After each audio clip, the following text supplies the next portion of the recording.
From 1922, we have today Everyday Problems in Etiquette, as described by one Carolyn Nunder. Anyways, from 1922, like I said, and this is a pocket-size pamphlet so that if you ever get stuck in an etiquette problem, you can find your way out.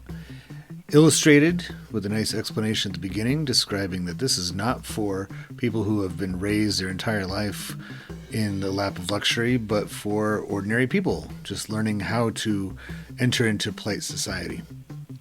We have to remember that in the 1920s, there was a revolutionary era, even for Ned Flanders there, that a lot of Americans who were never part of a middle class, and a middle class that was getting even subsections of that, like upper middle class, were having to learn the ropes, right? They had to find out ways of, things like opening doors and being the Great Gatsby.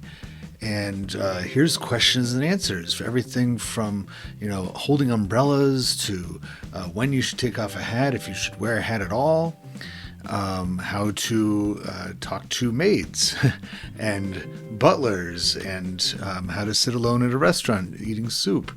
Every single day of polite society was covered in this manual.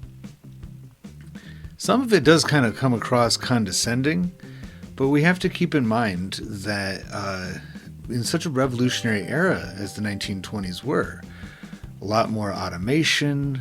The country, the United States it was anyway, was the only nation after World War I that had its economy left intact. So all eyes were on the country from the rest of the world to really carry the torch of Western culture and Western civilization.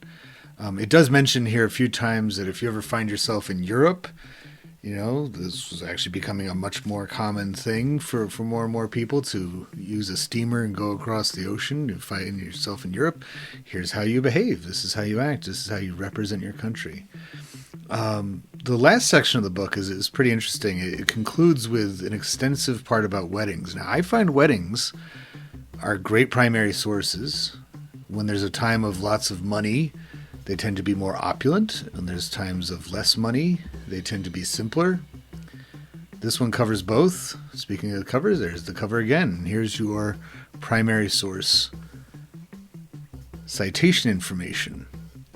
A really cool primary source. You can find all sorts of things at Goodwill outlets if you don't mind digging, especially in the book section.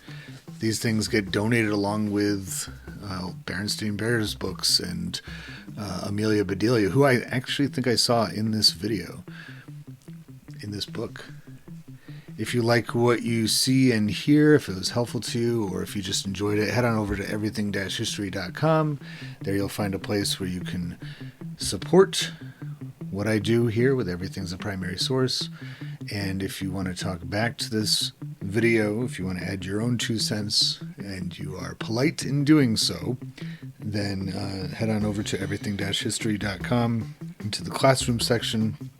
You'll find the Everything's a Primary Source project. And, of course, this one would be in the 1920s.